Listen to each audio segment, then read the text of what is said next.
All right, shall we? Okay, this is a recorded public workshop. My name is RJ Succo, Director of Public Works for Town of Corte Madera. I want to thank everyone for joining us. This is our third Climate Adaptation Plan workshop. The last one was in June. We've got our town manager, Todd Cusimano here, and we also have council member David Kuhnhart.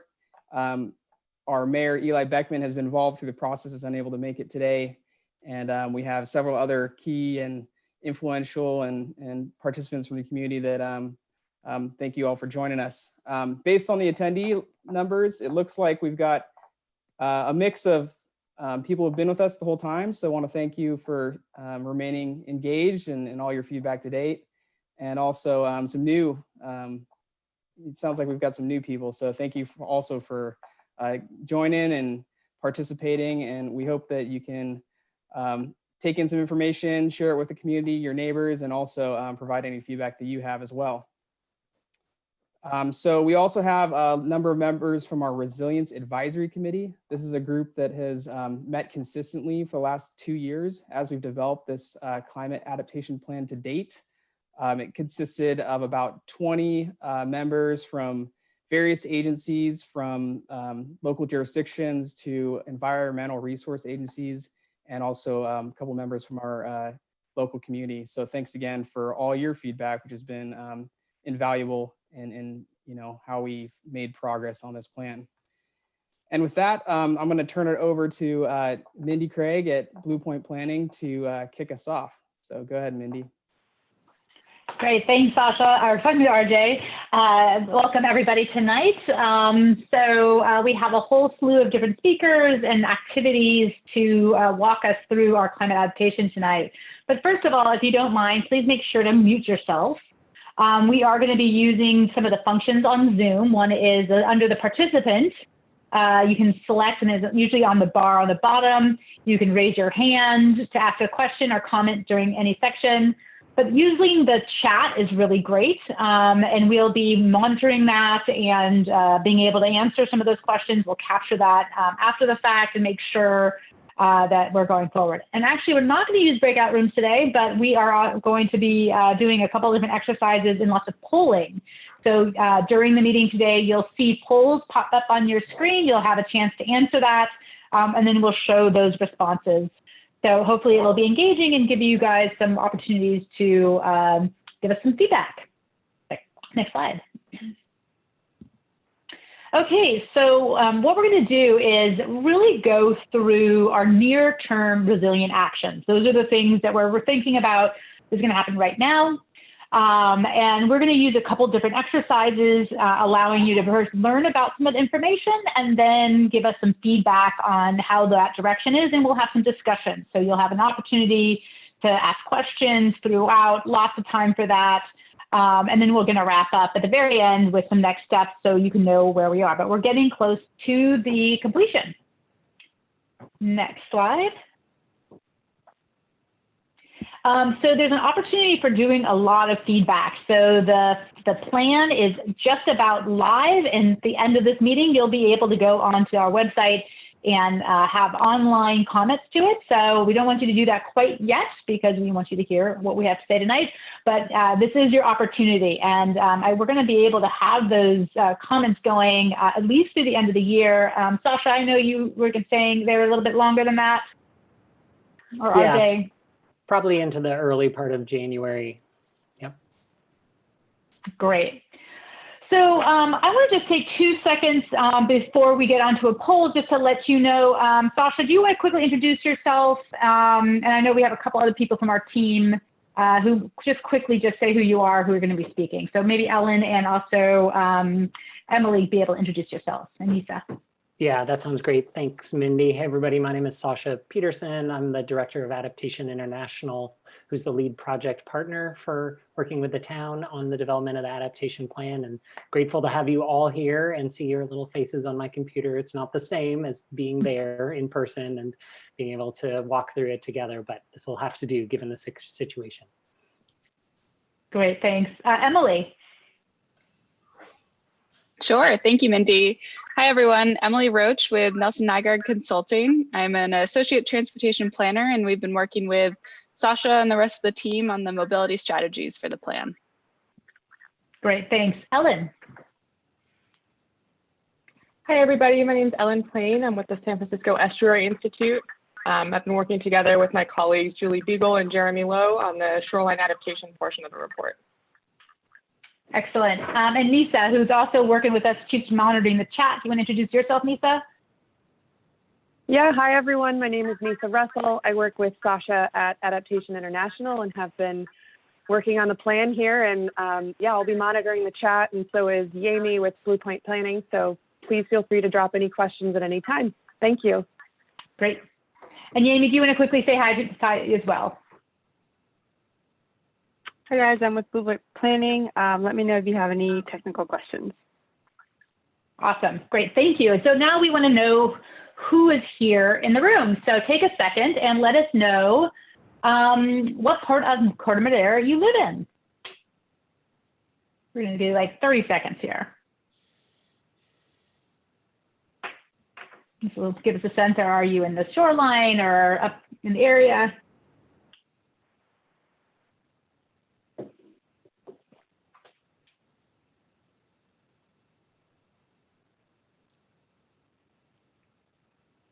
We're almost there with everybody.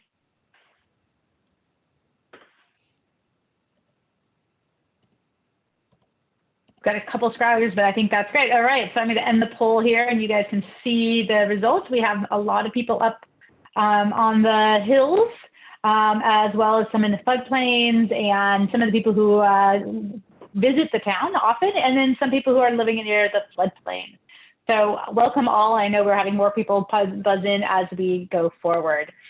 All right, Sasha, let me turn it over to you, and you can get into some of the meat of the evening. Great, thanks Mindy, thanks RJ, and thanks again everybody for being here. We're grateful for this opportunity to share the draft adaptation plan and have some discussion and receive additional feedback as we move forward in developing the final plan.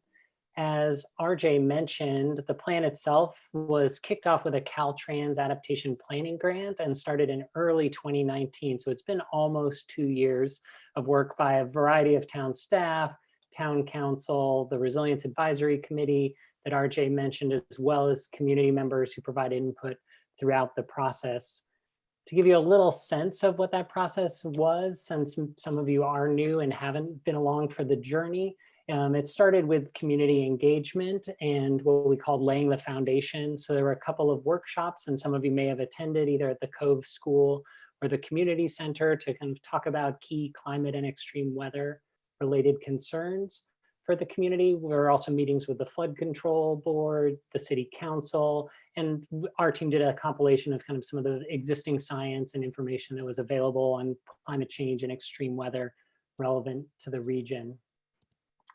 We then dove into that information with the support of the town staff and had a number of these Resilience Advisory Committee meetings, some partner meetings with key partners, and did some detailed GIS and other analysis to look at what are the real climate exposures, where are the risks, and then we began developing potential adaptation options to respond to those risks. As RJ mentioned, there was a community workshop this summer to kind of vet and some of those initial adaptation options, and then the team spent the remainder of the summer and the fall doing some additional design work, refining those actions, looking at developing some preliminary costs for some of the actions, and then of course drafting the adaptation plan, which you'll be able to see and discuss. We'll give you highlights now and you'll be able to read in detail after the workshop. And so this is the third and final community workshop that's being completed as part of the plan.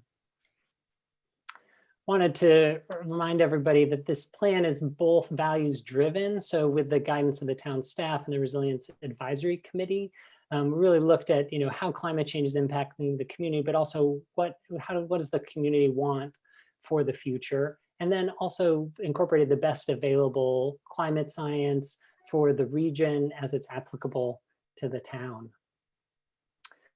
The Resilience Advisory Committee helped develop this vision for the project of creating one town, one region, resilient together.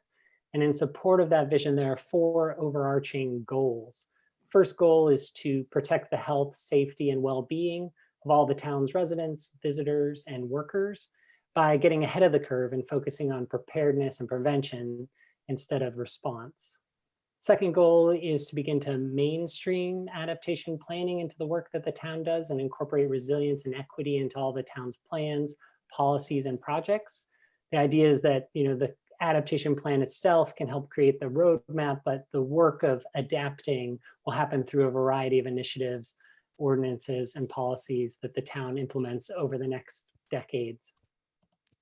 Goal 3 is to increase community awareness about the urgent need to take action and prepare for climate change.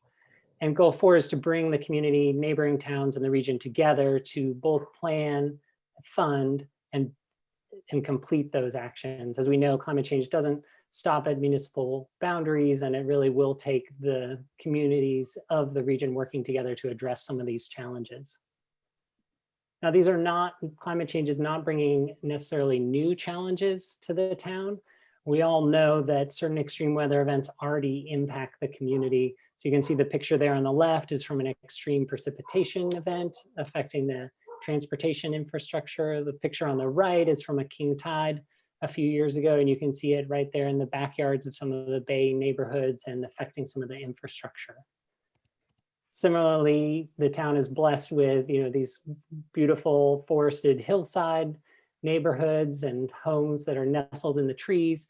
But we also know that many of the roads into those neighborhoods are steep and winding. It can make it difficult for emergency vehicles to access or for evacuation to happen if it was needed. So these are current threats that face the community, and with climate change, most of them are likely to get worse.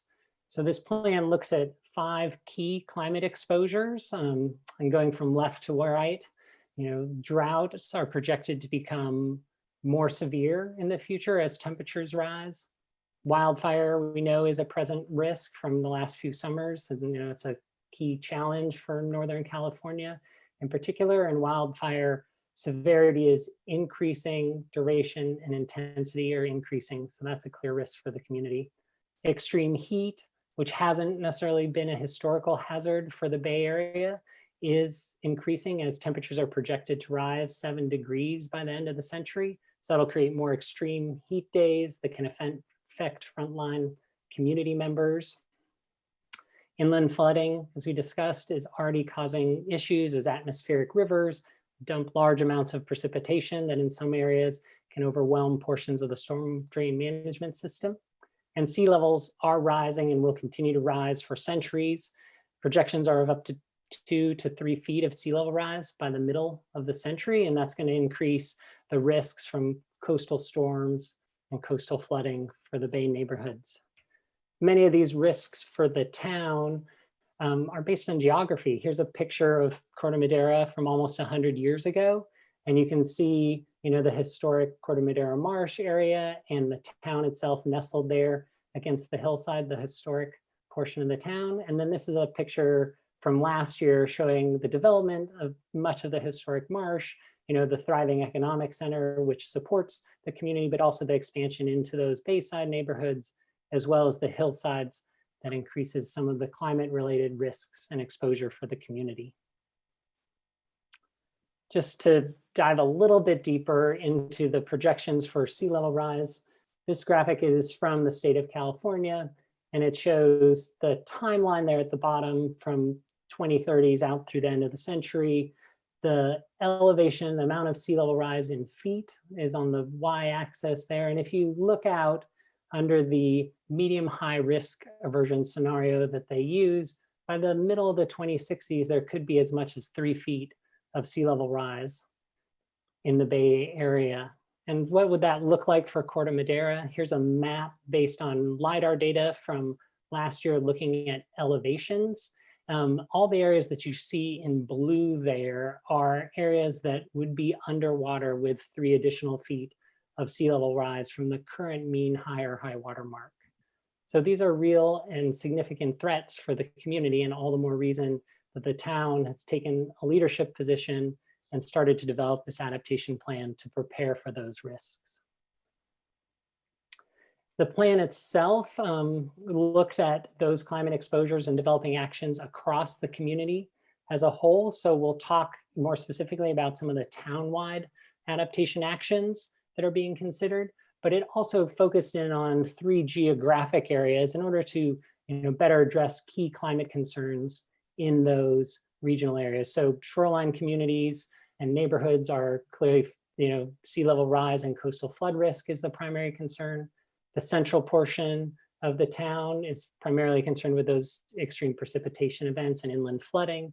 And then the hillside neighborhoods are working to address the wildfire risk. While wildfire, of course, could happen in other parts of the community, this just helped focus some of the plans and the actions that are developed there could be applied in other areas. The last piece to highlight before we get into some of the nuts and bolts of the plan is that we know that adaptation is a process. It's not the result of a single plan developed at a specific time. And so this idea of an adaptation pathway that's shown here on this graphic, I'm not going to go into a lot of detail right now. We'll talk a little bit more about it in the shoreline section, and you can read about it in the plan. But the idea is that through developing a plan, it becomes a roadmap that the town can use over time. It's not set in stone. Different decisions will be made this year, next year, 10 years from now to respond to the climate conditions, but we can develop pathways where potentially the first action is to continue the discussions on what to do to better protect the shoreline neighborhoods, and then make a selection of one or more alternatives or actions to help enhance the resilience of those communities, and then monitor sea levels as they rise and determine at what point it makes sense to either continue to expand upon those solutions or veer into a different path and take a different solution. So just knowing that this is not a static document, the town does not instantly become resilient when it passes this plan, but it creates hopefully a framework and the thinking that the town can use as it moves forward to build resilience. All right, with that, Mindy, I don't know if we want to pause for any initial comments or jump into the individual actions and be able to kind of dig into the meat of the plan.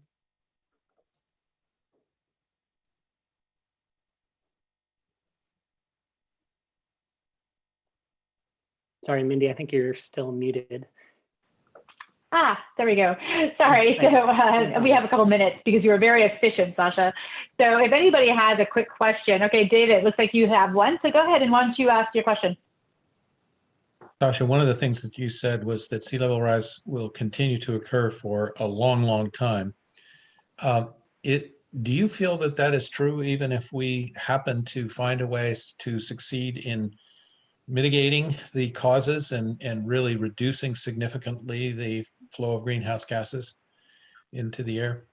So that's a great question. And my perspective is that we need to both mitigate greenhouse gas emissions and adapt as fast as possible.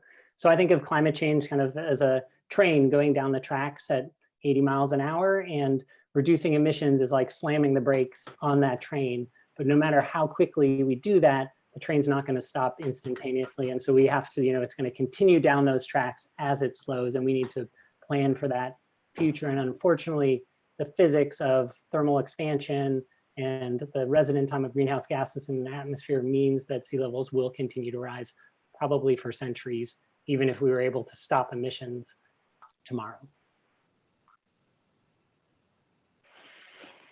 Challenging way to start, but sobering. Okay, I'm going to switch us over and we're going to start talking a little bit about the near-term concerns. Let's see, and we're going to just switch over to a more interactive screen here.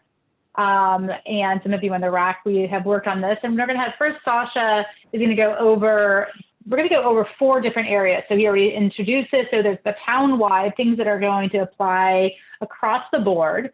There's also ones on the central, the hillsides, and on the shoreline. And for the latter two, the hillside and the shoreline, we're going to have a little bit more in-depth For these first two, what we're going to do is Sasha's going to go ahead and introduce them and sort of provide a quick overview of these different short-term actions. And then you're all going to have a chance to vote on what are your top three priorities in this. And then we'll have a chance to look at those, get those votes, and have a little more conversation on each one of these. So we'll have about 10 minutes for this first one, including our overview. So Sasha, why don't you go ahead and give us an introduction? Great, thanks, Mindy. As you can see, this is a shortened list. It's really focused in on a subset of the adaptation library the town has been developing. It's looking at some of the most potentially effective, efficient, and feasible near-term actions in each of those 4 areas. And you can see with those columns there, there's a rough estimate of costs associated with those actions from less than $25,000 up to more than $1 million, and a level of effort associated with implementing that action. So what I'll do is just take 2 minutes and go over the 9 or 10 actions in this area, and then you'll have a chance to vote on them and we'll have time to talk through them. But the actions here, if you start at the top, are identifying or hiring a town resilience coordinator. It's investing in supporting the town staffing in order to monitor and implement the variety of adaptation actions that will be happening over the next 10 years or longer. The second action is expanding the Climate Action Committee to include adaptation and resilience. So in some ways, towards Councilmember Kuhnhart's point that these 2 efforts need to go hand in hand. Third action is more focused on residents and publishing a guide to make to make properties more resilient. And these could be residential or commercial properties. And it can create tips and suggestions on ways to enhance the ability of those properties to withstand extreme weather events and also become more energy efficient. We know that smoke, even from wildfires that are very distant, can be an issue for the community. So ensuring that all town buildings have smoke and particulate filtration systems is an action that some communities are taking to create clean air refugia during those events for residents. Requiring that climate change is considered and included in town plans and ordinances goes back to one of those goals of mainstreaming and ensuring that the efforts the town takes now prepares it not only for current risks, but also for future risks. Then there are a couple of emergency preparedness related actions, ensuring residents are able to access emergency evacuation notices through a variety of sources, and educating all community members on emergency preparedness and evacuation protocols so that if an event were to happen, people would know what to do. Finally, identifying opportunities to enhance capacity for community centers or schools to become resilience hub is a strategy that more and more communities are using across the country to convert these public spaces into gathering spaces that can also serve as cooling centers, charging stations during PSPS events, or emergency resources during extreme heat or extreme weather events. And then further preparedness for those public safety power shutoff events and educating community on those, because unfortunately they're unlikely to go away in the next year or 2.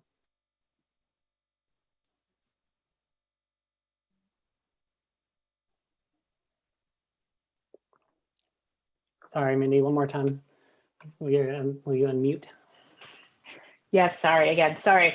So we're going to do another poll, and this time it will be to give you a top 3 choices of these short-term actions. So please go ahead and put in your vote for those that you think are the most important. And you have, again, 3 choices. Oh, I think this is for the central section. Is there a way we can skip to the next one? Yeah. Hold on. Tom, what? There we go. There we go. Sorry about that.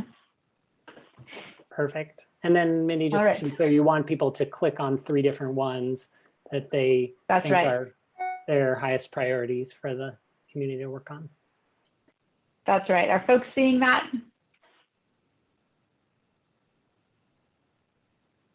Yes, we can see it. Okay, great. It's a lot to read, I know.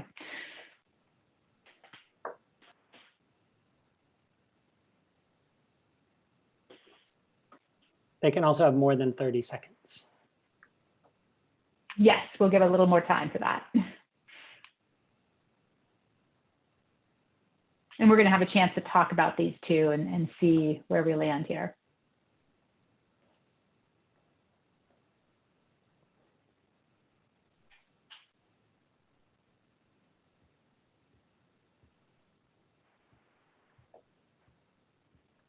And I found that I had to scroll to be able to see all of them on. Get to those.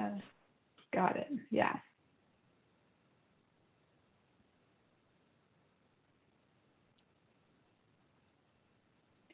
So we're about half of it, everybody. So we're going to give maybe another 20 seconds left, unless people say stop. We still need more time.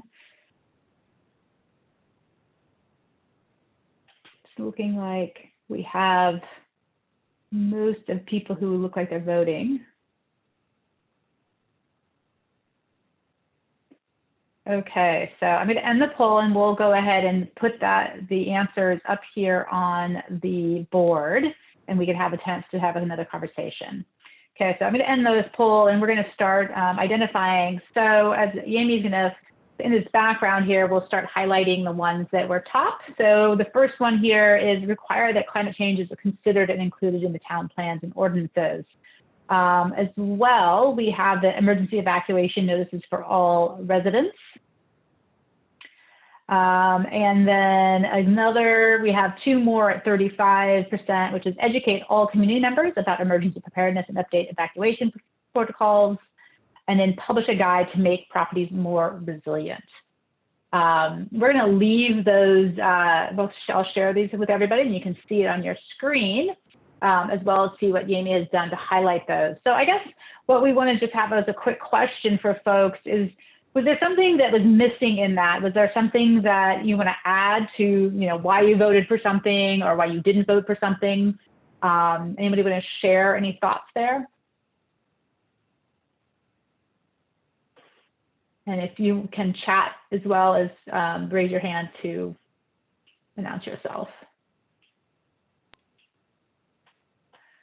And I have one comment here, which is Susie, excuse me, some of the things on that list are already being done, and that is definitely true. Sasha, did you want to mention something about that? I know we had a conversation a little bit earlier about that idea.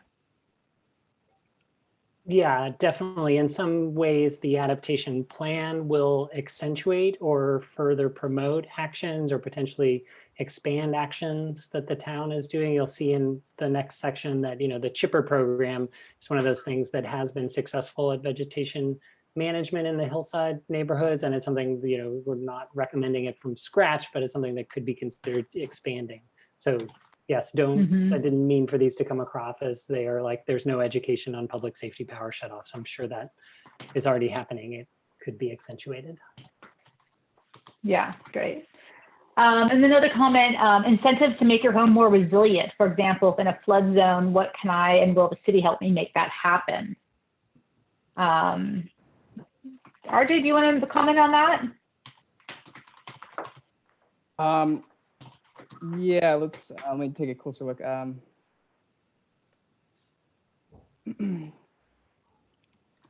So as far as, you know, we don't currently have incentives other than I would say it's more requirements related to FEMA. If you're in the flood zone and you want to say do a renovation or a remodel, you know, there are requirements. You either have to raise your home above the base flood elevation, and certain things like that. There's other requirements that go with it. You know, incentivizing is certainly something worth discussing and kind of evaluating the pros and cons, but it's more so based on the FEMA program that there are more requirements at this point.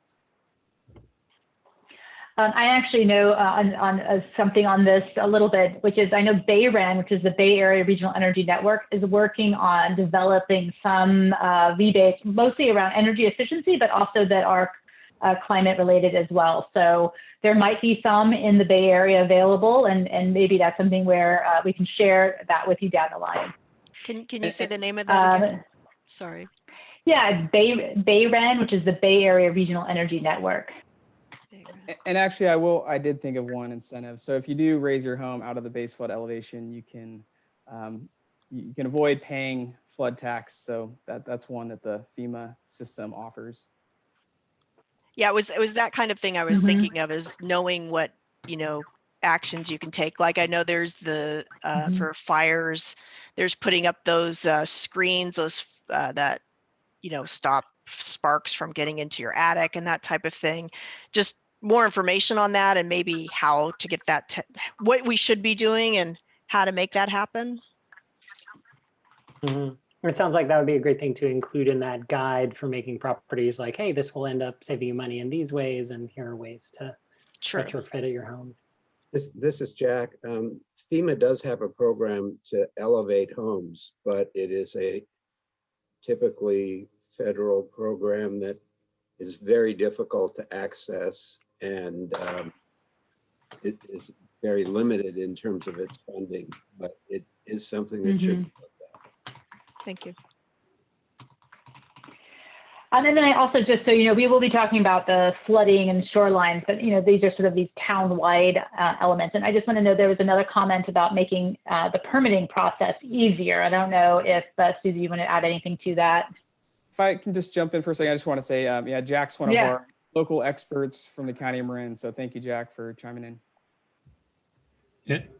Yeah, thanks. And this is Adam Wolf with the Planning and Building Director for the town. So I think we do touch on this in the shoreline section as well. So I would just say more to come on those things, that we fully recognize the process can be cumbersome, and those should be addressed. Those things should be addressed. Great. Let's see, anybody else before we move on to the central area?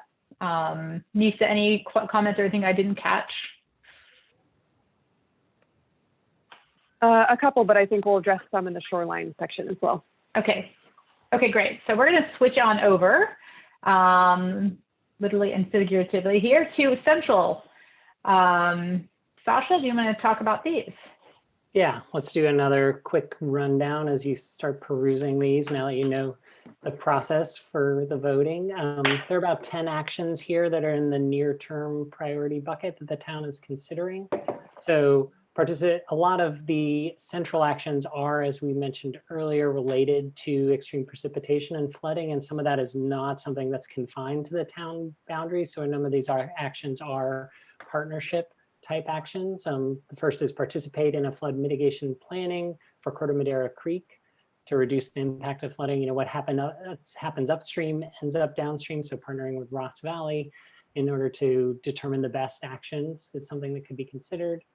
Fostering partnerships to increase watershed and floodplain planning with the county, flood control districts, the conservation district, FEMA, and neighboring jurisdictions is another way to start to work on these issues. Something the town can do more on its own is monitor groundwater. So there have been a number of geotechnical borings throughout the town as buildings have been built, and it could be used to monitor the levels of groundwater, particularly as sea level rises, and track that. Working with partners to look at both the combined impacts of these heavy precipitation events and then sea level rise and the groundwater component. Those are all very intricately interconnected and affect the potential for flooding in the community. So partnering with an academic institution or others in the region to better understand those interconnections would be useful. Enhancing green infrastructure. The green infrastructure can be used to mitigate stormwater runoff, reduce pollution, and also reduce the urban heat island effect. And so potentially expanding green infrastructure program throughout the community is an option. This goes to the streamlining permitting that was brought up in the townwide section. So streamlining permitting to make green infrastructure and stormwater projects that adhere to a stricter set of requirements easier to implement.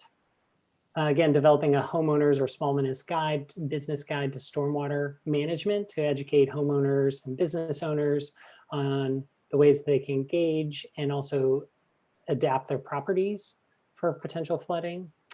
Investigating and track the flood reduction benefits of low impact development standards throughout the community. And then a potential high priority item would be to really look at the storm drain master plan, do an update that considers the current capacity of that system, and then look at future projections and ensure that the stormwater system is designed to handle those future heavy precipitation events. And then one infrastructure item at the bottom of the list is to address the flooding issues on Casa Buena Drive, either by reworking the storm drain system in that area or eventually elevating the roadway itself. All right, so let's see if I can get the right poll out this time. And I think everyone hopefully knows the drill. So we'll get to go ahead and vote on the top 3 items. You can scroll up and down on this list that we think are the most important. And we'll do the same thing, which is we'll then have a chance to have a conversation about discuss those items. Mindy, will you just scroll back up so we can, because the poll kind of has the shortened text in case people want to see the longer text in those. Yep, absolutely. Perfect. There you go.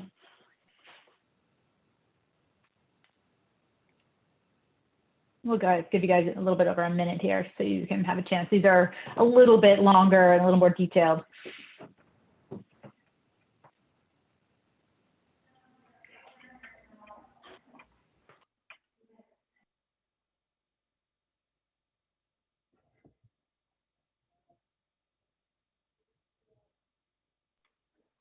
RJ, you're going to give me the answers like you usually do? Yeah, I'll give you a cheat sheet for all of them. You'll get an A+.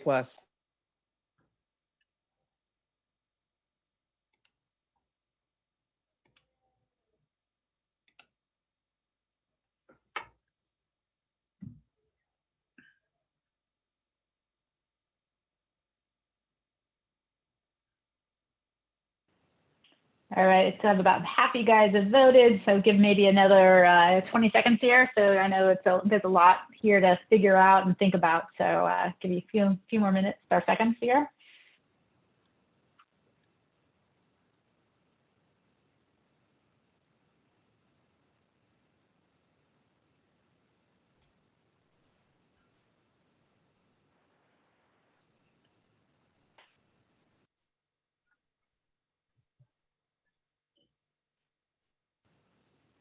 Okay, so I'm going to go ahead and end the poll here, and I'll share the results with everybody. I wish I could have everybody at the same time. Let's see, the top one on this was to update the storm drain master plan. And then some close seconds. So working with the partners just to study the combined impact of projected precipitation events, sea level rise, groundwater intrusion, and other flood events for the town. And then we have a couple of extra ones up here. So participated in the flood mitigation planning for Corte Madera Creek, foster partnerships, and increase coordination with Marin County Flood Control District. I think this is all in recognition that this is a watershed. A lot of these are watershed issues. And I'll just add maybe, because I think it's in the top, it's almost in the same top one, is the streamlined permitting process for green infrastructure and stormwater projects. So are there anybody who has some questions or additional thoughts on this? I'm going to stop sharing that and we can look at the screen here. Anybody some thoughts on this? Are these the right items for everybody? Are there other things we should be thinking about? Let's just get this closer here so you can see everything at the same time. Okay, Barbara, why don't you go ahead and you can unmute yourself and talk. I don't Make have sure you're unmuted. Yeah, I am. Good. I don't have any responses to what you were asking, but I have another question. On the right column, I'm not sure what do the high and low effort means. I don't, because it seems to me that it depends on, some of these depend on really how much effort you want to put into them. I mean, the low could really be high if you were, you know, if it was a really important goal for the town, could be, I don't know what that means in terms of evaluating these. Yeah, Barbara, that's a great question. Go ahead, Sasha. No, that is a really good question, Barbara. I think that was our attempt to capture like the non-monetary effects of implementing it. So like the staff time and community involvement and things like that. And you're right, like you could expand something like developing a guide and, you know, go to door and hand it out to people and put it in a bunch of different languages, and it would be a higher level of effort. But it was just a first pass to kind of quantify, like put something in there so it's not just the actual dollars involved in implementing it. Yeah. And then I have two other raised hands. Let's see, I have Bob and then David. So Bob, why don't you go ahead and start, and then we'll go to David. Yeah, the issue of flooding from Corte Madera Creek, I think, is relatively minimal impact on the town of Corte Madera itself. It affects a lot of the county property along Lucky Drive and east of 101, but Corte Madera Creek flooding really has, I think, a relatively minimal impact on the town of Corte Madera itself. That's my comment. Okay, great. Yeah, and David. I'm going to respond as RJ said. Okay. Yeah, go for it. And that's a fair point. You know, I think most of the bordering property along the creek is, you know, Caltrans, County of Marin, and others. And but still, you know, there is some vulnerabilities if they're unable to create the proper, you know, barriers and other things, then eventually it will inundate the inland areas. So we have to make sure and coordinate and make sure that if they're not going to make it happen, that we're there assisting and you know, getting involved. And Mindy, definitely if I part can, of that resilience. Yeah. Yeah, if I can go ahead, just have one more comment. Yeah, one more comment to that to build off both Bob and RJ's comments is that thinking of into the future, that sea level rise could potentially exacerbate the flooding just by the amount of water that's being pushed up from the bay side as well. So it's maybe not necessarily current impacts, but it's thinking about planning in the future, both for mitigation and adaptation as well. So thank you for your comment. Great. David. I rarely disagree with Dr. Bundy, but this time I'm going to. I mean, yeah, it won't affect Corte Madera much if Corte Madera Creek floods, except for those who want to get to Redwood High School or to the police station. I absolutely wanted to support the foster partnerships with others because of things that we share with others in the neighborhood that will be affected. And in fact, if we don't take care of the Corte Madera Creek issues, it could come around and affect other schools and other commercial areas and residential areas in town. But I also feel very unprepared to answer adequately this set of priorities. For example, the update, the storm drain master plan seems to me to be a logical, rational thing to support, except that I haven't had anything to do with that. And Dr. Bundy and others on this call have been a part of the floodplain management effort. And I would immediately want to turn to one of them and say, hey, do we need an update? What are we going to gain from doing that kind of work rather than just digging right into solutions? Yeah, and I was going to touch on that from I'll touch on that, Councilmember Kuhnhart, as well as from a prior comment by Susie, and that, you know, that one is on our work plan for something to initiate this fiscal year. It is a big enough scope of effort to where we couldn't have folded it into the climate adaptation plan. It's really looking at, you know, the series of pump stations, detention basins, and really ensuring that not only do we have capacity for today, but are projecting that we have capacities for the projected increased, you know, precipitation events. And that's something that, you know, I can't say for certain that we have. And the last time the storm drain master plan was updated was in 2008. So I think it's, you know, given it's been 12 years, it's time to invest in that document and make sure we have the necessary measures in place. Thank you. Yeah. Jack. Yeah, in the work with partners, when we're talking about projected precipitation events, I just wanted to emphasize another aspect of that, and that's combined flow. When you have a flooding event and you have a high tide with the sea level rise, it's actually going to expand the area that is inundated by the the sea. And that hasn't really been evaluated very much in a lot of places because it's hard to do the hydrology for that. So when we're looking at precipitation, I think that's another aspect of it that should be addressed. Okay, great, thanks. Let's see, anybody else have additional comments or questions on this section? It looks like we're getting some good feedback here. And all of these things, obviously, you'll be able to read in more detail when you get to the plan itself and have more information about each one. This is just a good time for us to then share these ideas and get, again, some of these good feedback. Right. Okay, so then I'm going to move on. Go ahead, Sasha, yeah. No, I was just going to accentuate that like through the reading of the plan, like there's an opportunity you could put in more detailed comments. It's not your only opportunity to get a glance at these actions and feel like you're stuck with whatever thing you clicked on in the poll. Exactly, exactly.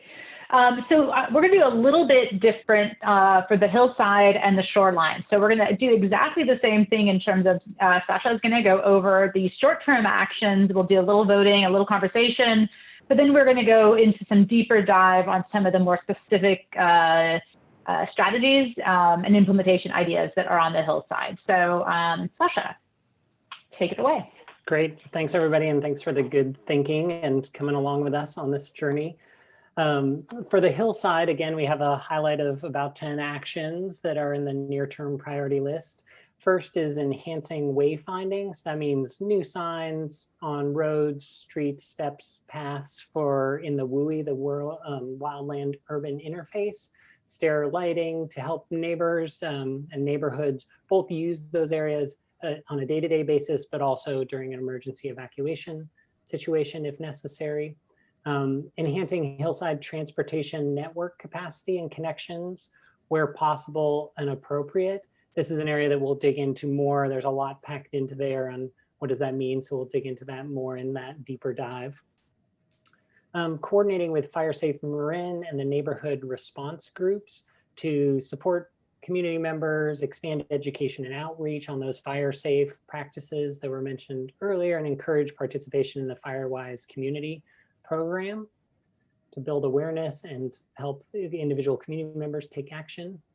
A fourth action is enhancing parking enforcement restrictions along evacuation routes in hillside neighborhoods. This would maximize road width for emergency responders to access the neighborhoods if necessary and for residents to evacuate.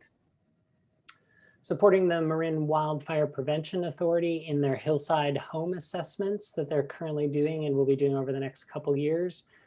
This will be part of the effort to better map and track home hardening efforts and vegetation management efforts in hillside neighborhoods. Here's an example of expanding an existing program, the CHIPPER program, to enhance the availability of the service and support vegetation management in hillside neighborhoods.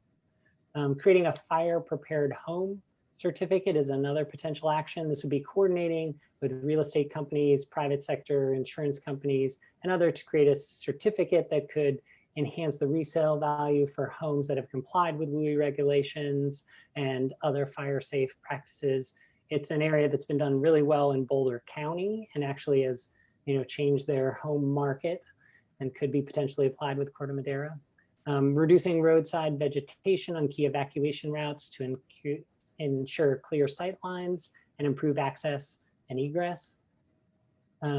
Second to last action in this area is building wildfire resilience stations in the WUI. And so these are fire resistant sheds that have tools either for first responders or trained members of the NRGs to contribute to fire suppression and response. It's an action that's been used really effectively in the Oakland Hills post those wildfires.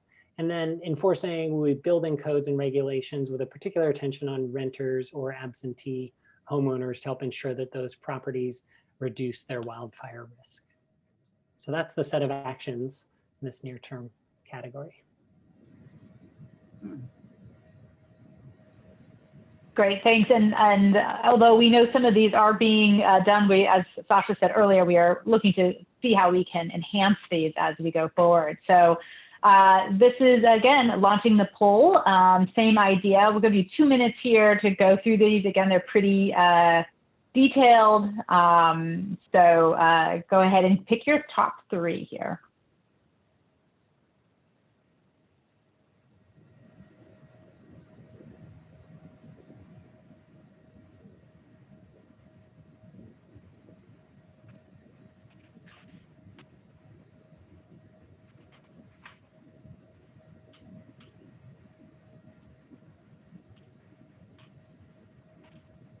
Not letting me pick more than one. It's only letting us pick Oh, one. really? Uh-oh. Okay, well, then you have to really make it count. Sorry about that. I don't think I can change it midway. We can verbalize it after we're done. So I'll see if I can fix it on another screen here.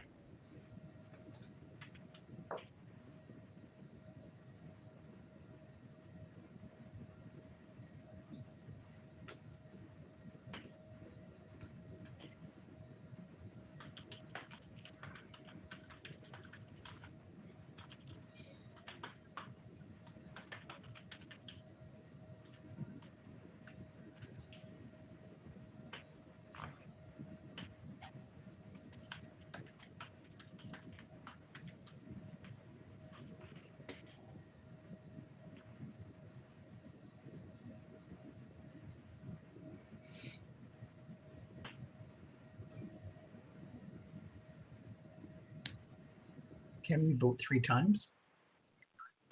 Yeah, I know. I wish I could set that up. See, I'm just seeing if I can change it. All these great technology things, right? And sometimes, let's see.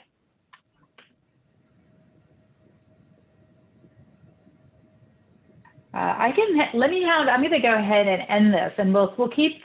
We have the first one, and I'm going to end it and see if I can then launch it again. So hold for just a second here, and we're going to share. We're going to say the top one here on this one was coordinating with the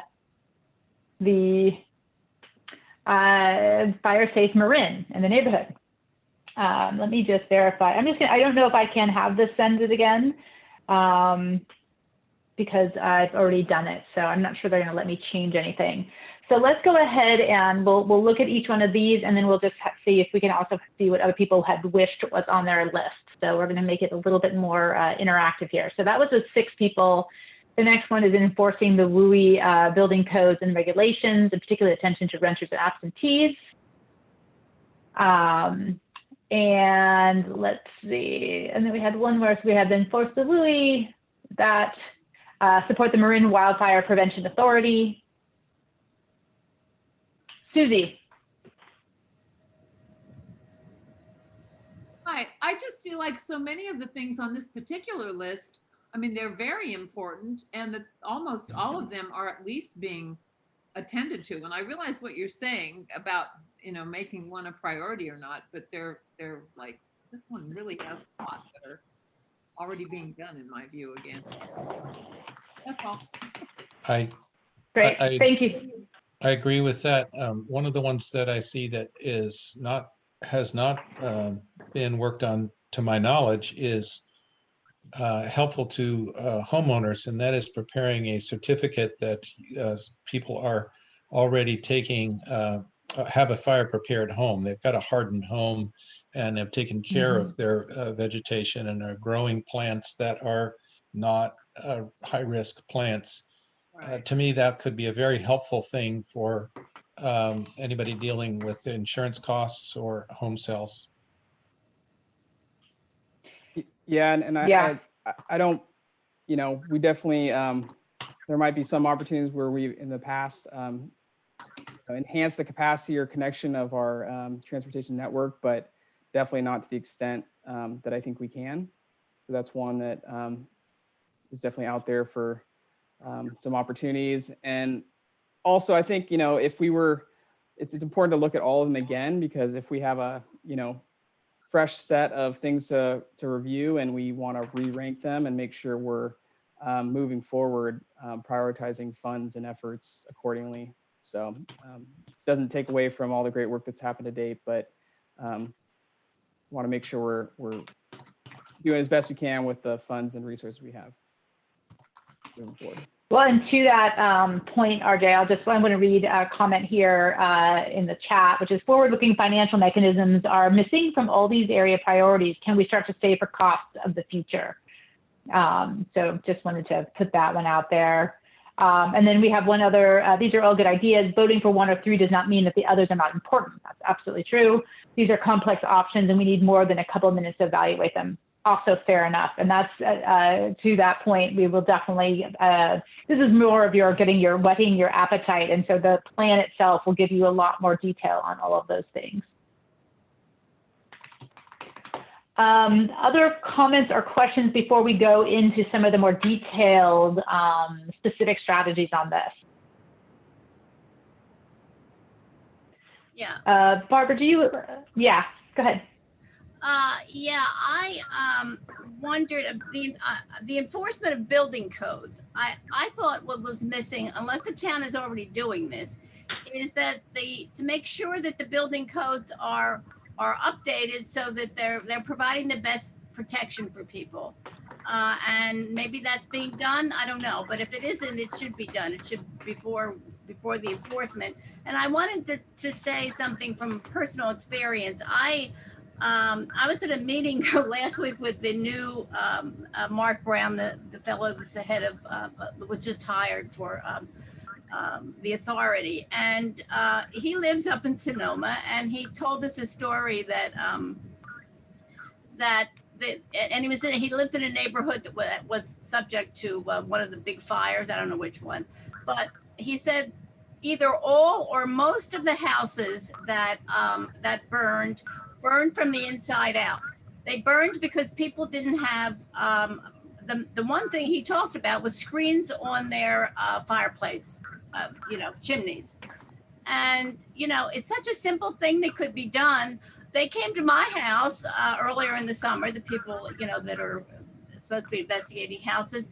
And, we went through my yard and we got to the backyard. I said, well, what about my house? What can you tell me I should do with my house? Well, they were completely unequipped to do that.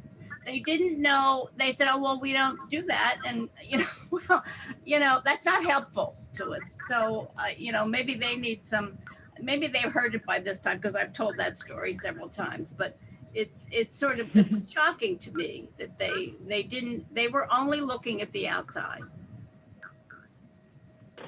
Got it. So need to look inside too. Yes.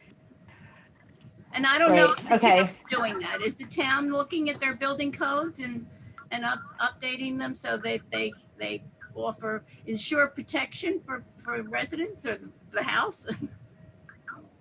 So we've got Adam and Phil from planning on the call, but I was also wondering if they want to touch on this kind of legal non-conforming and grandfathered in kind of concept as part of that, as part of a two-part question. Mm-hmm. I could touch on it, but they're much more knowledgeable than I am on Hi, it. RJ. It's Adam's here. I'm not going to turn my camera on. There's some kids running around in the background, but anyways, I think I heard the question correct from Barbara. Hi, Barbara.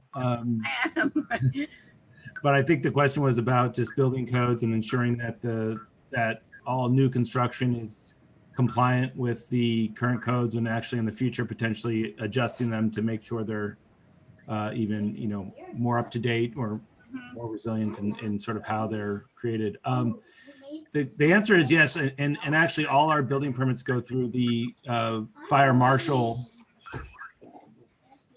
Goes through the fire marshal, and the fire department reviews and has to approve all those. So they are looking at all the building permits to ensure that they comply with the fire codes as adopted. As to things like screens and whatnot, I believe those things do get checked when they are adding, like a new roof is added and whatnot. Those vents are always inspected to make sure that they have the proper fire screens, but it's not going backwards in time at the moment right now and sort of checking on things that were built a long time ago. Hope that helps. Yeah, and that was kind of the point I was going to make is, when you do new construction, when you do a major remodel, you're triggered to upgrade all or a big chunk of these things that you have on your home to bring them to the WUI standard. But if you haven't done any improvements, you're not required to bring those up. And so then the question becomes, what is the, is there an incentive? Is it an issue of educating the public and the benefits? And I think that's one of the areas where there's more opportunities. One of the ways to do that is to require things to be brought up to code on resale. And so that's another time you can get in there and make a change. Yeah. Well, it seems like it would be important to really educate people on the benefits to them of doing these things. Now, some of them might be very expensive, but putting something over your chimney opening seems like it's a relatively cheap fix. Yeah. I don't know.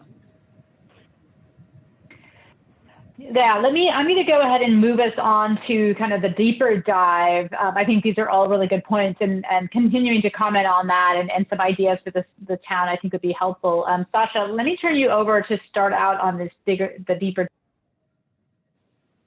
Great, thanks, Mindy. And I'll just wrap up that other comment with the home certification program. That's something that Boulder County has used to incentivize people on the point of sale to certify their homes because they're getting higher market values when they sell their homes if they are certified. So with the deep dive on the hillside, we really wanted to kind of look a little bit more specifically at some of the analysis that was done on the transportation network for different hillside neighborhoods, and then unpack and kind of start to expand that in potential investments in the transportation network, particularly to ensure the ability for residents to evacuate in the event of a wildfire. So you can see here, obviously, those hillside neighborhoods with the homes built up into the hills. And for this plan, we looked at primarily focused on 3 key hillside areas. So Christmas Tree Hill, Chapman Hill, and then Marina del Presidio or Granada Hill. And you'll see some stats in the plan when you take a look at it, but these by the number sections just highlight, some of the total dollar values of damages for wildfires in different years, the number of properties that are in the wildland urban interface across the town, and the percentage of the total structures you can see up there in the upper right, that almost 50% of the town structures are in the WUI at some point. So just highlighting, some of the ways the reports highlights the potential risks to the community for not taking these actions. So with that, I'm going to hand it over to Emily with Nelson Nygaard to talk through some of the analysis that they did, provide a little more background on the actions that are being developed. Thanks, Sasha. So while many of you have been involved in the conversations and helped shape our work throughout this process, we want to make sure that we share the key highlights from our mobility work with you all tonight.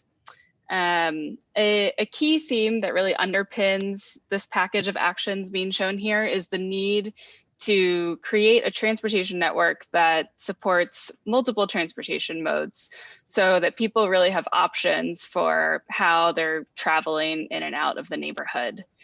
And so while we're here specifically focused talking about resilience to climate change, in particular to extreme events like fire in the hillside neighborhoods, the mobility changes we're proposing would also support the everyday mobility conditions for people who live in these neighborhoods. So specifically, you'll see on this list here that we looked at design-focused changes to the transportation network, things like creating pullouts, widening narrow street sections, and creating new connections, as well as potential policy-focused adaptation strategies such as on-street parking management and enhancing wayfinding and lighting. And so while we're focusing on the roadway improvements for most of this conversation, we're proposing all of them with this multimodal framework in mind. Next slide, thank you. And so in looking at the 3 hillside neighborhoods, to establish a set of proposed transportation improvements, we combined technical and qualitative input. On the more technical side of things, we assessed on-the-ground transportation issues with things like looking at roadway widths and street connectivity. And we combined this with input from the town throughout our public workshops and other conversations, and the town and community members.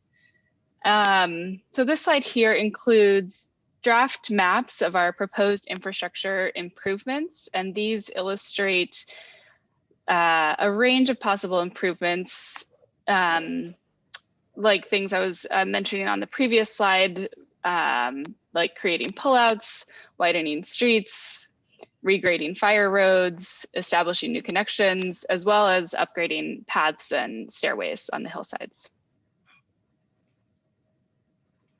Next slide. And so once we had this set of possible adaptation strategies that you saw on the map on the prior slide, we developed an evaluation framework to help us prioritize and provide context about the benefits of each of these possible improvements. So this table here is an example of how we analyzed potential improvements on Christmas Tree Hill. And while I won't get into the technical details tonight, I'd like to highlight that this is what we used to evaluate each action and describe what was included in that framework. So you'll see here that we assessed each improvement across 6 metrics, which are listed on the left-hand side of the screen. We've shared a version of this, but this is the final version with a few updated metrics, including multimodal access, streets permitting simultaneous access and egress, households with access to a new primary vehicular route, downhill and uphill access and egress points, as well as high-level infrastructure costs. And so we applied this framework independently across the 3 hillside neighborhoods and examined similar buckets of improvements like what you're seeing here. So we compared all improvements to the status quo, looked at policy changes, looked at enhancements to the network. So those things like parking management, not parking management, things like repaving and widening, and also looked at these new potential connections.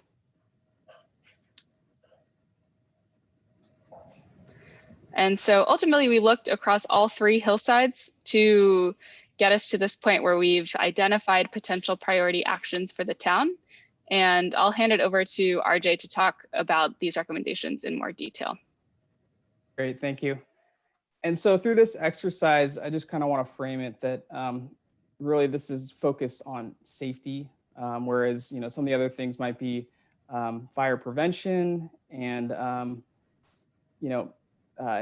things of that nature. We're really focused on how to get people off the hill as quickly as possible in an emergency. And so you're talking about widening roads, establishing new connections, improving pedestrian routes, all those things. And so that's kind of the spirit of what you're seeing in front of you. And if we can go back to the slide that shows the map, I'd like to speak to a couple of these.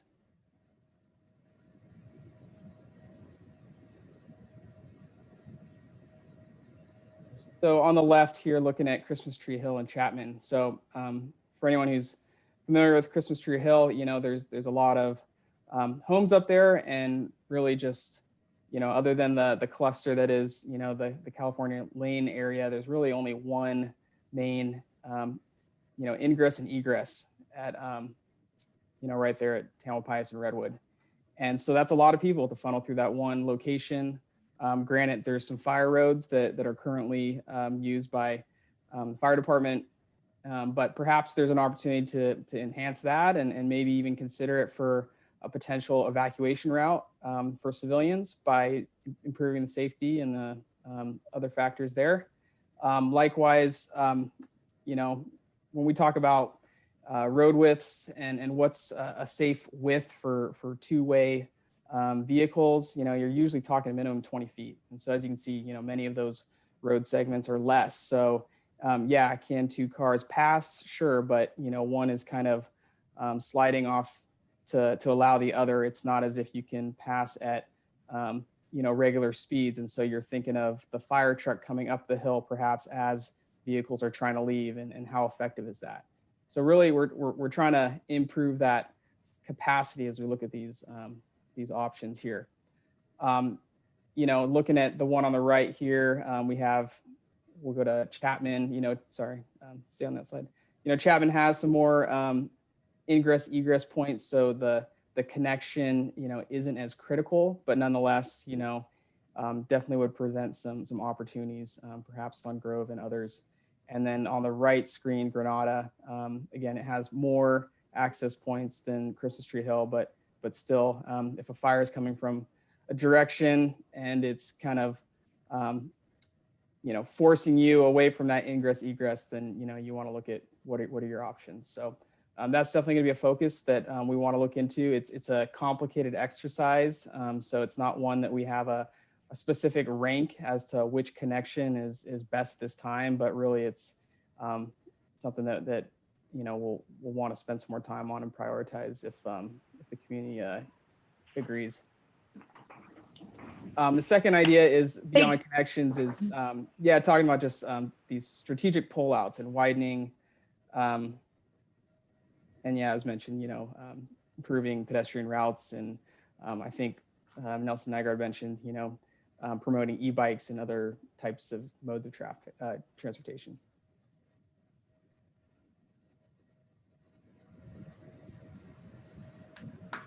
All right, thanks, RJ. Let's see. Let me start off. There's a question here from Holly. During an evacuation, it is great. You can get people out of the hills better, but what happens to West Corte Madera when everyone gets on Tamalpais and tries to get on Highway 101? I don't know, RJ, if you want to start on that one, or who else on the team might want to talk to that point. I don't know if that's model, but definitely if you've gotten off the hill, you're in much better shape than had you been on there. And you definitely have more options as far as routes you could take to avoid those fires. But certainly there could be other resistance and traffic flows that could continue further down. That's certainly a possibility. Sasha, do you want to add anything onto that? This is Todd. I'll just jump in. Just on the police perspective, they're responsible for evacuations, and I think something that they do very well with their cohorts, they're gonna send people to the path of least resistance, right? So we want people off the hill. We're moving them towards Highway 101, just like you said, Holly. And if northbound 101 is locked down, we're gonna send them southbound 101. If both directions are shut down, we're gonna send them to East Corte Madera. We're gonna control the intersections, and we're gonna move people. So that's the name of the game. And it's unfortunately, to have the book and say, okay, if this happens, we're gonna do this, it's on the fly. They're gonna have to do it in real time based on the circumstances and time of day. So it's something that they practice, they think about, and hopefully we never have to do that, but there is a plan to react to that. Mm-hmm. And just to complement what Todd was saying, like, it goes back to some of those other actions that we talked about, making sure the community members know their evacuation routes and are aware when emergency evacuations could be happening, maybe starting those evacuations earlier in order to give time for traffic flows to subside. Great, thank you. And are there any other questions on this section before we move on to the shoreline? Okay, so I'm going to go ahead and we're going to go back to our mural here, and we're going to go and review our short-term items. Hopefully there's a lot here too, and recognize that you're not all going to be able to make a decision on the fly here, but again, it is more of sort of your initial impression and an opportunity for us to have that conversation. So Sasha, do you want to go ahead and go for it? Yeah, absolutely. Thanks, Mindy. So on the shoreline, there are again about 10 actions that are in this near-term priority bucket. The first is to initiate planning. So that includes environmental assessment to enhance existing levees or install sheet pile walls to protect residents and infrastructure. This, in parallel to what we were just talking about on the hillside, is the area that we'll be spending most of our effort on the deep dive. So it's a broader bucket. The second action is providing assistance to qualified homeowners to protect homes or improve compliance with hazard preparedness for their property. Third action is establishing a sea level rise monitoring program. So kind of parallel to the groundwater monitoring program, tracking sea levels as they rise over time and setting some decision points or thresholds for actions. If a king tide reaches a certain elevation, that triggers a consideration of another investment. Elevating some key pieces of infrastructure, such as portions of Lucky Drive or Paradise Drive, as those roadways need to be improved anyway, can help ensure transportation access in those corridors and limit the cost of those improvements if it's done in conjunction with other investments. There are some policy options, such as creating a coastal resilience overlay zone for some of the Bayside neighborhoods. So this would allow the implementation of specific land use, zoning, or building codes for some of the areas that are most vulnerable to current or future flooding. Updating real estate transaction disclosure requirements for homes in certain designated flood risk areas can enhance the sharing of information between sellers and buyers, and potentially capitalize on what Jack was talking about, investing in modifications to homes to make them less flood prone or at risk of coastal flooding. Another incentive potentially could be streamlining regulations and permitting to encourage hazard preparedness on homes or other commercial properties. The seventh action is limiting or prohibiting redevelopment of non-conforming or new structures in areas that are designated a high risk. Again, we have an public outreach and education program, this time focused on flood protection, building awareness to inform residents and property owners of the risks that they face or may face in the future and how they can best protect their properties and adhere to the regulations. And then finally, either having the town lead or participate in a regional managed retreat advisory board that could explore the feasibility and possibility of coordinating those efforts across jurisdictions within the region.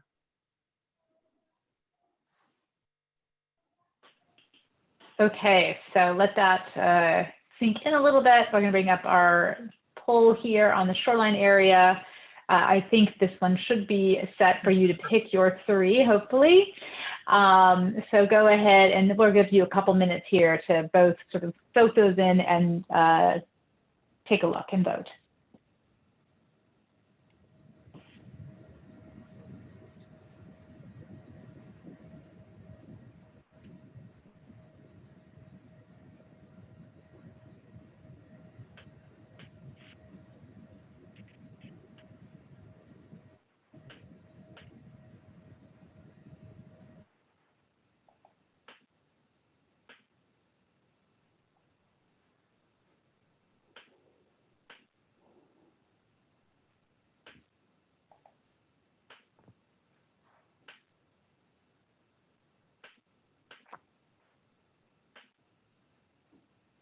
It looks like people are able to cast more than one vote on this one.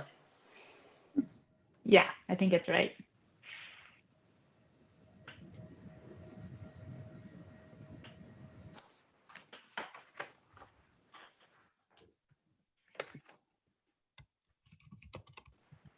Give you guys another minute.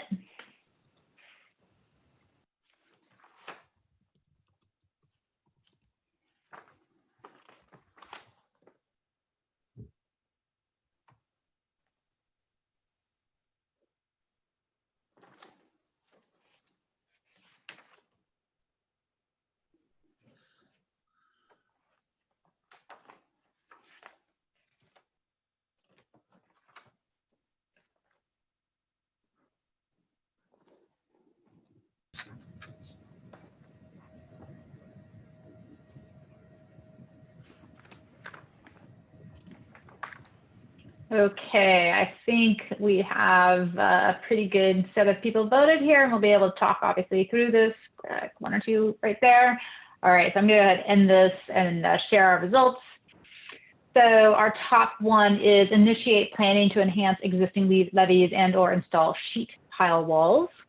We'll go into that. So the next one is to limit or prohibit redevelopment of non-conforming structures, in particular flood risk zones and retreat. Establish a regional managed retreat advisory board.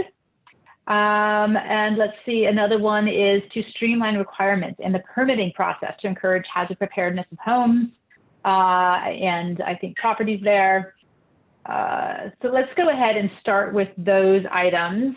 There's a couple others that also were, you know, everything from elevating Lucky Drive was up there a fair amount as well. Okay, so let me, anybody want to start on this? Asking some questions or adding a couple more points to it.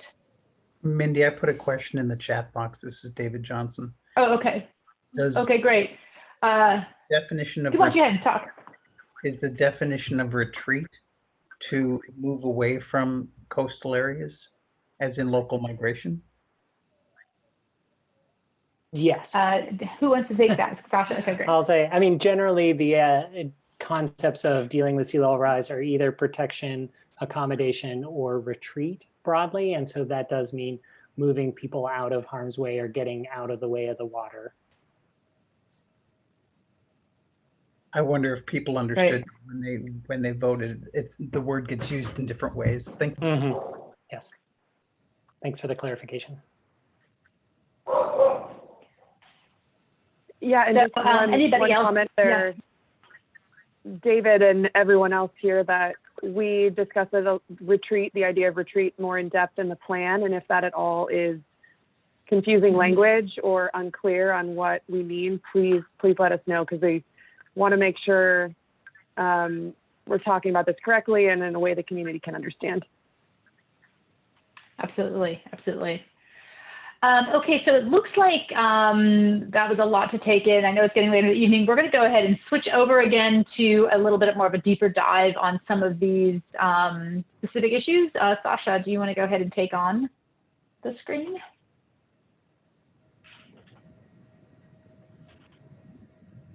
Yeah, just 1 second. And Susie had a comment as we were transitioning that it's hard to make choices because she feels like we need them all. All the actions.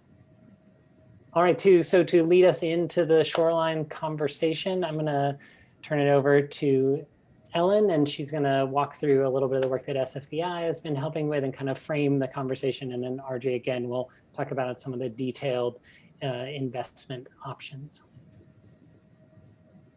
Great. Thank you so much, Sasha. So yeah, as Sasha said, before we get into a bit of a more detailed discussion about the potential infrastructure options, we just wanted to set the stage and with a little reminder about the flood risk that Corte Madera shoreline will face if no action is taken. Next slide, Sasha. So as you all probably know, today backyards in Mariner Cove are episodically flooded by king tides, as you can see in the photo in the top left of the slide. King tides are about 1 foot to 1.5 feet higher than a normal high tide and happen a few times a year. There were king tides actually just this week, and the next set is due to arrive December 13th to 15th. So we could be seeing tides like the one in the photo become the daily high tide by the middle of the century. As Sasha explained earlier, with 3 feet of sea level rise and no updates to the existing infrastructure, levees protecting Marina Village would be overtopped, and flooding would be widespread in the town of Corte Madera, as you can see in the map on the right side of the slide there. It's important to note that in addition to the sea level rise map that you're seeing here, we're also expecting to see groundwater levels rise as salty bay water is pushed inland, displacing the fresher groundwater that lies on top of it. Rising groundwater can flow under levees, impact buried infrastructure such as pipes, interact with contaminated soils, and perhaps result in surface ponding and reduction in capacity of stormwater channels. So that's another important threat to be considering as we're making these plans. Next slide, please. If adaptive measures aren't implemented, sea level rise will have a pretty significant impact on the town of Corte Madera. A great deal of work has already been undertaken by the county to understand sea level rise vulnerabilities, and even more detailed local information for Corte Madera is available in the draft climate adaptation plan. Natural areas, roads, homes, and businesses, all of which are essential to the functioning of the town, are vulnerable to flooding as sea levels rise. Next slide. So throughout this process, Resilience Advisory Committee members and members of the public have expressed interest in incorporating nature-based adaptation measures as part of the Climate Adaptation Plan. Nature-based measures provide multiple benefits that traditional flood protection measures like walls and levees may not be able to provide on their own. Some of these benefits can include wildlife habitat, water quality improvement, recreational benefits, things like that. So they not only help us reduce sea level rise vulnerability, but also can add some of these additional things. Because they're dynamic rather than rigid structures, they tend to be more adaptable over time. They can also be implemented in combination with other approaches, so more of a sort of hybrid gray-green infrastructure solution. Next slide, please. So it's important to note that not all nature-based approaches can be applied anywhere. They have to be suited to local environmental conditions. Tidal marsh restoration and enhancement, ecotone slopes, submerged aquatic vegetation, and coarse beaches are the techniques most likely to be effective in Corte Madera. More information about each of these nature-based adaptation measures is available in the draft report, so you can take some time to read more about these. And we've done our best to incorporate these nature-based measures as much as possible into the conceptual designs for shoreline resilience that we'll be talking about next. Next slide. Great. So the state of California has recommended that coastal communities plan for 3.5 feet of sea level rise by 2050. We've used this recommendation to determine what the required crest heights would be for flood protection structures along Corte Madera's shoreline.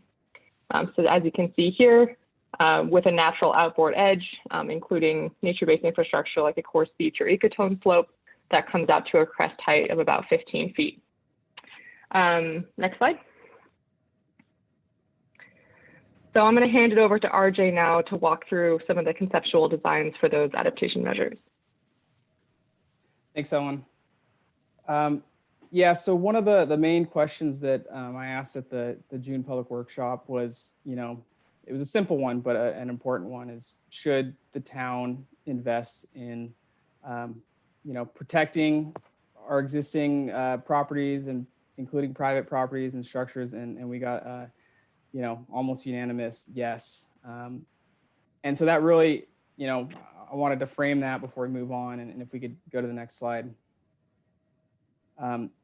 Because, if we do nothing, the community as we know it is going to look very different in, 2050, 2060, which is what we're seeing here in this photo. So significant inundation, issues on 101, the malls, you name it. Next slide, please.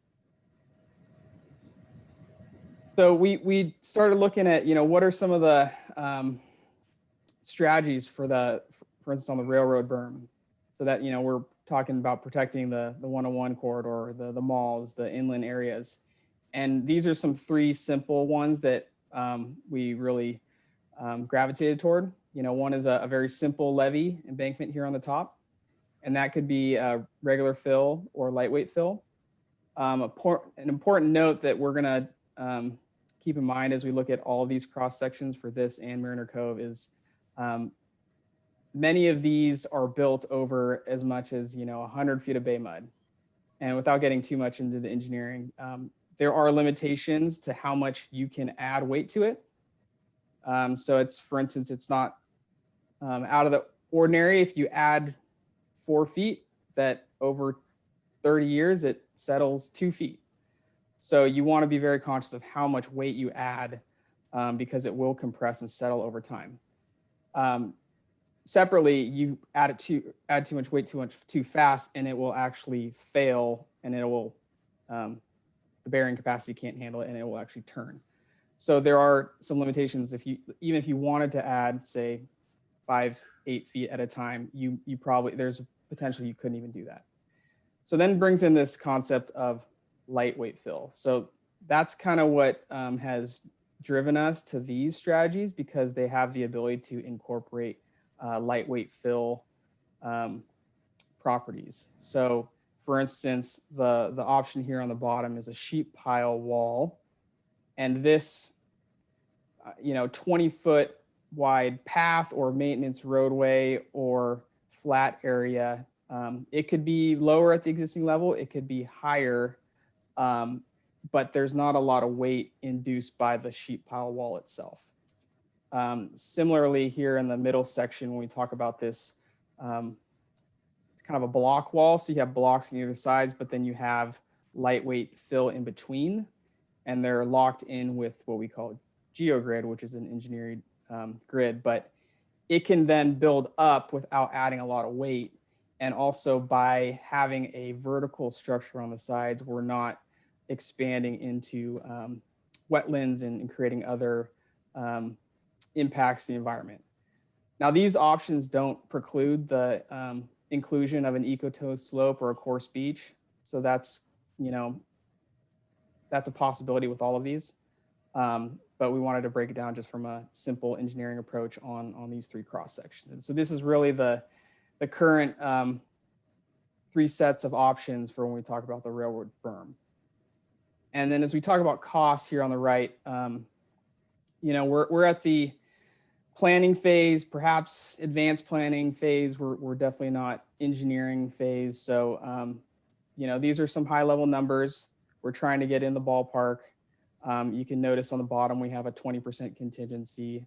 So, we do have some layers of buffers in those numbers. But, we think they're in the ballpark, and they take into account really the full spectrum of what is kind of possible on the cost side. And so, yeah, in that 10 to 15 million range to really build up that berm to get us to, at least say 2050 is. RJ? Yes. Hey, just a quick question. So on this project right here that you estimate at, 14.4 million, can you go back to the map and just show us where you would see that? Right. So can someone, I don't know if you can see my cursor, or if someone needs to show the bottom at the Marina Village levee. And that's all the way up to basically Industrial Way. And we do have, we have started coordinating with the county and Larkspur about the extension of that. And we would certainly offer them to be included in any project that we coordinate and work together. I think it would make a lot of sense to do a partnered, say, environmental document that clears it for the whole project. But the way that I view it is the berm that is protecting the jurisdiction is, so for the portion of Trader Joe's and others, I would view that as not Corte Madera's responsibility to fund that part of the construction, because it's protecting City of Larkspur, and it has underlying County of Marin. So that's been the approach to date. And I'm sorry, you may get to this and I'll stop if it is. What is in your mind of what you're seeing? Because I definitely have noticed an urgency with you as we've gone through this process. For this project specifically, what is your time frame that this would need to be completed by, let's just say, and work our way backwards? So the two biggest biggest projects are this railroad berm project and the Marina Village, Mariner Cove project that I'm going to talk to next. This berm is actually on average 9.5 feet, 10 feet elevation. A current king tide is 7.4. So we actually have more time for the railroad berm than we do on Marina Village, Mariner Cove. So I would focus over the next, I think the goal is really to, if we're gonna agree as a community that we should protect Marina Village, Mariner Cove, that we need to implement within 10 years. And then within, is that, sorry, was someone jumping in? Yeah, I just, there was another question here, RJ. RJ, there's another question here about how the town plans to fund that, the 14.4 million. Good question. So that's a good question. I don't think we have all the answers. Obviously, we're going to take a look at every single grant fund source available. And I think as we move into the next round of public engagements events, as we start talking to council, perhaps we'll have a little more information. But I think the initial ask is going to be, as a community, the initial investment is going to be this $1 million number, for instance, on the railroad berm. are we willing to, if we're unsuccessful with grants, are we willing to invest $1 million to better understand and engineer and move our progress forward for this project? And then at that point, as we have more information, we can decide, is it worth then constructing it and building it? So, that's really where I see this kind of lining up as we finish up the cap are we willing to make that $1 million investment in 5 to 10 years from now for the railroad berm? And then separately, you'll see a similar table for Marina Village, Mariner Cove. Are we willing to make that, I think it's a $1.3 million investment in the next few years if we're unsuccessful with grants for Marina Village and Mariner Cove, knowing that the outcome. Yes, please. Absolutely. I think it's a good, too. We talk about this a lot, and I think as a town, we've been talking about finances for a while and big picture, right? Having those 50-year solves, and now it's less than 50 years. And that sales tax measure that passed for us a few years ago, what it did for us, and with our other restricted funds we get annually, we bring in conservatively about $5 million a year now for capital improvement infrastructure projects. And that's what RJ is in charge of. So if you go out 10 years, that's 50 million. You go out 10 more years, that's another 50 million. So we're looking at 20 years and working our way back. We have $100 million available to us for our infrastructure, but that's our streets, sidewalks, that's flood control, this conversation. And I think as we've started to really build our financial model as a whole, as a town, we've really been waiting for this work to be done, right? Because this is now going to give us the blueprint and our options moving forward. And as RJ said, start to have these conversations and plan, hey, if we're going to replace a facility, do we need to do it now? Or do we need to push that back 15 years? What is the timing of all these large projects if we know, because we know the funding we have, right? We know we have $50 million over the next 10 years. How do we spend it? And in what order do we need to spend it in? And so we do have a plan. We don't think we have all the financial solutions. We're gonna have to be creative with grants, like RJ said, as well as possibly splitting, the town up into districts potentially, depending on, how big these costs are. But I think we do have a plan, but they're big numbers. And something that, and I think I'll wait if we can move on to the next section. So again, not to beat a dead horse, but this is a visual of what kind of doing nothing looks like over 30 to 40 years. And you talk finances and you talk the overall costs of the improvement or the barrier or what safeguards those communities. And then the other flip side that Todd and I have discussed is how do we analyze the loss of property tax and revenue and income. And there's a exercise to be done. It's called a cost benefit ratio. It's something that FEMA is very pushes on all their grant funds. So it doesn't take long to look at the number of properties that could be endangered multiplied by 1.x million of dollars to realize the times 1% to realize the property tax there, and then having a deeper understanding of what that does for the town revenue system. And so as part of both of these efforts, whether it be the railroad berm or whether it be Mariner Cove, Marina Village, one of the early things in that kind of $1 million process is a cost benefit ratio that really better understands that.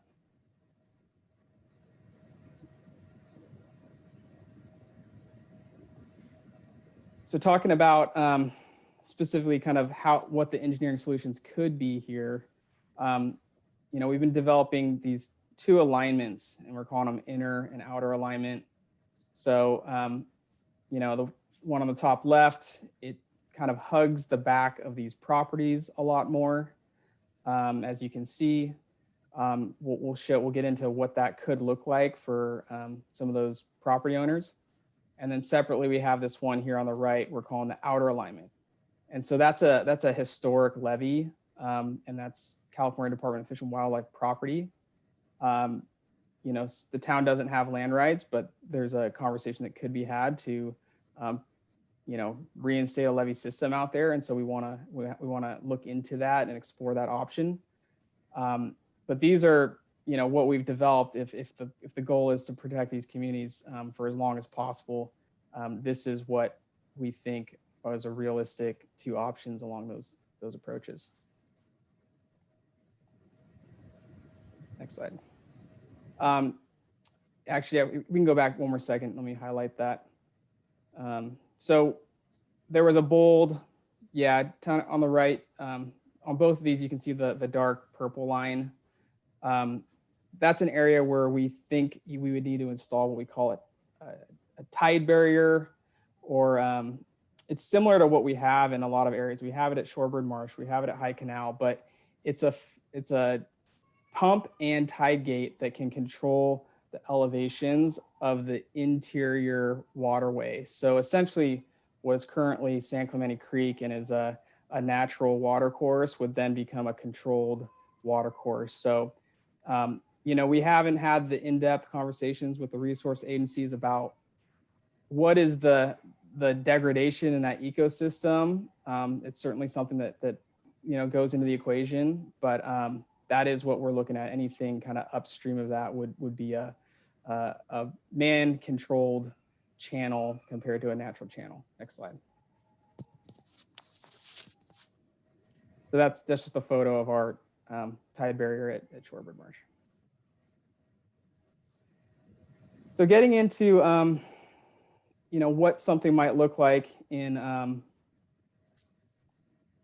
these backyards and or boundaries of Marina Village, Marina Cove. So we started with your conventional levee, which could be possible out on that outer alignment. But really, as you start to look at it for the back of homes, it doesn't make a lot of sense for a couple reasons. It really takes a lot of real estate. It takes the bulk of a backyard. The weight of it induces geotechnical issues. So we want to keep it just because it's kind of a conventional approach, but it's really not the most eloquent solution at this point in time. We see something more along the lines of the bottom two, whether it be that kind of block wall concept or a sheet pile wall, because they can be installed with very little loading. And really, we haven't explored this too much, but there are some other ideas to, obviously if you're in one of those homes and we're building a wall for sea level rise, it's not going to be a glass wall that you can see through. So, how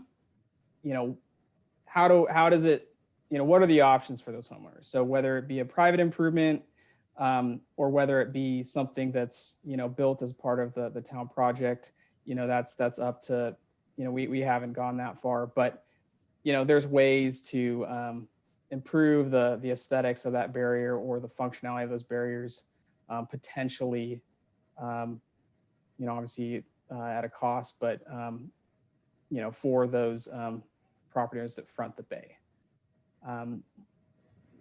And so here's that kind of going onto the table, the slide. We have it's obviously it's a large number, and again, I think really until we understand the the loss of revenue if we do nothing, it's kind of a one-sided price tag, but this is kind of what we think a good ballpark of what that cost could be to protect those neighborhoods from 2050 and perhaps beyond. RJ, there's a couple questions. It might be you, might be some of the other folks on our team here. So first is, can you refer to build examples of these strategies of barriers and gates, and also examples in a seismic zone, so hitting both of our hazards there. Yeah, so on the gates, we're talking, Shorebird Marsh, High Canal Pump Station. So yeah, if you drive over, Lucky Drive over by Redwood High School, you're going over a tide gate. Now it's not out in the ocean, so the cost, probably wasn't as much. Shorebird Marsh, it was built, on a railroad berm, so it's, easier conditions. The one we're talking about is that, but further out into the water. So larger expense. And also examples in a seismic zone. So yeah, these are, we have a geotechnical engineer that has, we've consulted with on this team. So these are solutions that can be built seismically. So, sheet pile walls are a very common thing. They've been used for many years. So, those can be engineered to withstand seismic.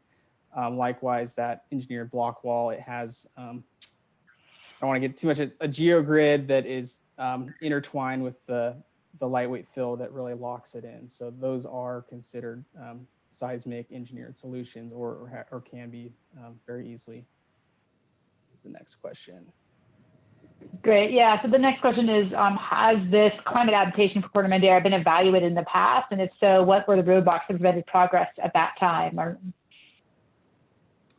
I'm not aware of this being evaluated in the past. Just from what I've seen, I feel like sea level rise has really gained a lot of attention and traction, more so in the last 5 years. Not to say that there weren't people, on this team studying it, but I really think it's become mainstream in the last 5 years. So I don't think it's been given significant consideration prior to that. All right, let's see. So anybody else have any other questions? I'm not seeing anything more here in the chat. It is just note from from NISA saying that we will have some examples of a Foster City levee project that has some of these strategies. So you can take a look at the draft plan to see some of that. Barbara. And that's a good point, real quick on the cost. So a lot of the costs that we use to develop these, I'm not even going to call them engineer estimate. They're just kind of probable costs. They were taken from costs that we're seeing from Foster City and other projects. Great, thanks, RJ. Barbara, you had your hand up. Well, just briefly about the San Clemente Creek. As you've already said, it is a natural channel. There are endangered species there. There may be 2 endangered species there, so it would be a problem. And it's public land you're talking about. I don't know how Fish and Game would look at this sort of project, but I had 2 questions. The previous for the North-South Railroad work, why do you have such a wide levee top? 20 feet is like, it's a city, it's a street. You don't really need that much. And then my second question, I want you to answer that one. Yeah, fair point on the San Clemente Creek. Again, that's why we want to keep all the options on the table, because we haven't had those discussions, and so we don't have even though we may have some inclination, it's preliminary because we don't know. Secondly, on the 20 feet, really it's it's a good point. Everything that we're looking at now, we want to be able to build something that can be added to later. So, right, we're talking about, for instance, trying to get to 15 feet on the railroad, but we want to build it so that in 2050 and 2060, it can be raised another 3 to 5 feet to get us to 2100. And so we don't want to just go narrower and then not allow the future to further expand. So, and then secondly, for portions of that railroad berm, there is some comments from SMART that they potentially would one day go to the mall. So we have to consider those for now. As we get into the process of looking at the engineering of these designs, perhaps we do a cost analysis and we go narrower, but we're staying wider just at the moment, just to in some ways keep it simple. Yeah, I don't know. I think you need to justify why you need that much. But my last question is, when you're talking about figuring the cost, are you figuring maintenance costs, because it's going to be on you, and so any damage that not you personally, on the town, for if anything doesn't, it fails in the future, or if there's some other kinds of problems. Yeah, we do have a line item for maintenance. So yeah, and that's a good point. Yeah, there is post-construction monitoring. There's, general maintenance, there's potentially projects in 10 or 15 years because maybe there was a foot of settlement in one area. And so that kind of all rolls into that number we have there. Great. And then I think we have time for at least just one more question here. Bob, you have your hand up? Can't hear you, Bob. Bob, you're on mute. Nope.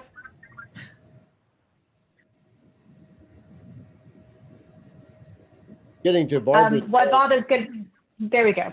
Okay, getting to Barbara's point about the natural creek, one of the options that I understood to be considered was a tide gate. So the tide gate would only be closed at extreme high tides to protect the communities behind it.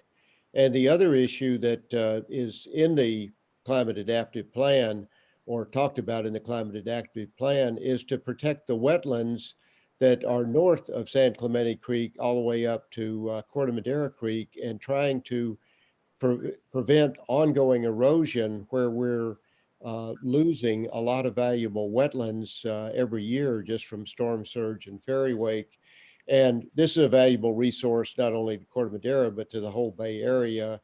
And to do a project to protect those and prevent further erosion, we would obviously need, grants from state or federal agencies to accommodate that. Great. And then let's see, I have one more comment here, and then we need to move on just so we can end here at a decent hour. So a question, or actually a comment, it would be useful to understand from Mariner's Cove the relative height of the options based on known ground surface. Also, has an ecotone approach been considered for the bay side of Triangle March? It would need to transition to another option at some point. Looking forward to seeing the report. I'm not sure if Ellen or anybody else wants to add anything to that, or we can also I'm just going to touch on just the elevations. So I mean, the team has LiDAR data that's accurate to a few inches, I would say, and we can make some of that available to the general public. Perhaps we can just put an exhibit on our webpage to that extent. And it does look like RJ Nisa's added that it's in the appendix in some of them. So great. All right. Okay, so thank you guys for all of your comments. I'm going to switch it over to Sasha to wrap us up for the night. Great. Well, thank you all for staying with us for these 2 hours. It has been great to hear this initial feedback. I mean, I think you could think about this discussion that we've had as sort of the tip of the iceberg, and the plan itself, has many more details, and we'd love for you to spend some time reviewing it and provide comments that the town can consider as we move forward and going from a draft plan into the final plan, which, as Todd said, hopefully creates the roadmap that the town can use to prepare for these climate exposures and enhance resilience. And going back to that idea of, an adaptation pathway and resilience not being, the outcome of a single project, but a process. It may be that this plan sets that roadmap and you do some initial steps, and that helps determine, the additional analysis, the environmental reviews, helps determine what are those next best steps, and the path emerges as you begin to walk it. So you can download the report from the project website, and I'm going to just switch over and show you the project website, and you can share this with your friends and neighbors from the homepage there. You can click on it, or you can go up here to the draft plan, and you can download the full plan. There's an opportunity to provide feedback right here on the website, either for the plan as a whole through some of these comment boxes, or provide general feedback, or in each of the individual sections for the plan. So the intro sections, and then paralleling what we talked about today, the townwide actions, the shoreline actions, the hillside actions, and the central actions. And you can download each of those individual chapters independently, review them, and add your comments. And again, that'll be open at least through the end of the year, probably into early January. So this plan would not be successful without the community input, without the advisory group, without the town staff and the town council. So we appreciate you all being here and helping to craft the solutions that will really work for the town and be able to enhance resilience. So thank you very much for spending your evening with us. And one last remark, our next public engagement event is tentatively scheduled for December 15th at Town Council. So that'll be one of likely two sessions with the council to review and comment and hopefully eventually adopt this document, with the adoption occurring likely closer to February.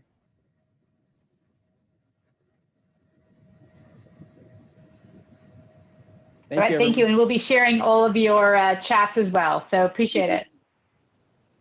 Thanks. Good meeting.